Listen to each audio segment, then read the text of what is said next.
Eugene Sherrard here. Welcome to this week's installment of our online-only feature, Seattle Now and Then 360.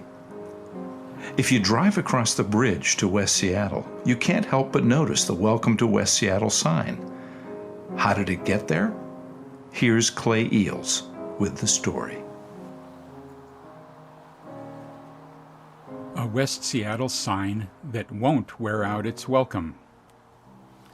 Long ago, I learned a simple yet profound way to help newcomers grasp the mystique of West Seattle, where I live. You can practice it as you hear this text. Raise your right hand, palm out, as if waving to a friend.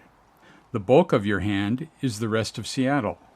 Your partly extended thumb is the West Seattle Peninsula. Some call this the reverse Michigan. Arguably, the story of West Seattle is about getting from the thumb to the hand and vice versa.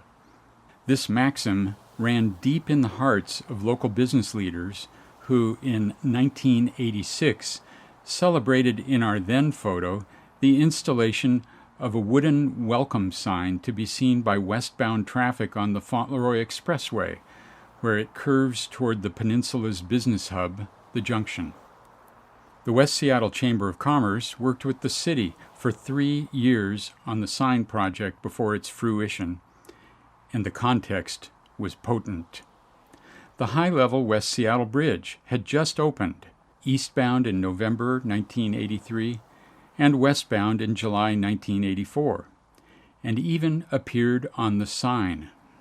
For decades, motorists had suffered delays caused by frequent openings of 2 low bridges, similar to the Ballard, Fremont, University, and Montlake spans, built in 1924 and 1930 over the busy industrial Duwamish Waterway.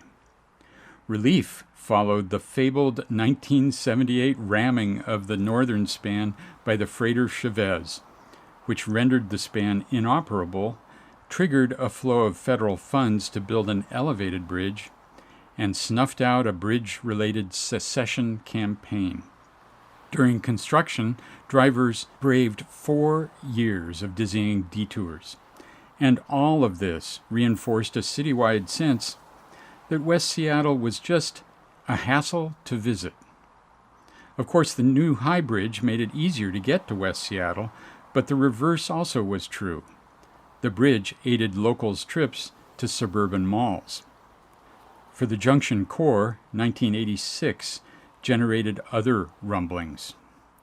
The pullout of J.C. Penney after 60 years as an anchor, declining public school enrollment due in part to desegregation busing, which led to the razing of a nearby elementary school to make way for a competing retail center, an impending tax on merchants to support a business improvement area, and a prolonged zoning debate over maximum building height. 85 feet beat 65 feet in a 5-4 city council vote. In this milieu, the welcome sign was more than welcome, and it stood sentinel for nearly 33 years, but the elements took their toll. In 2018, Ada Cruzen, widow of local business pioneer Earl Cruzen, contributed to the chamber some of the extra zeros he'd bequeathed her for a steel replacement sign installed last spring. To some, West Seattle still might seem remote, but the new sign's greeting promises to endure.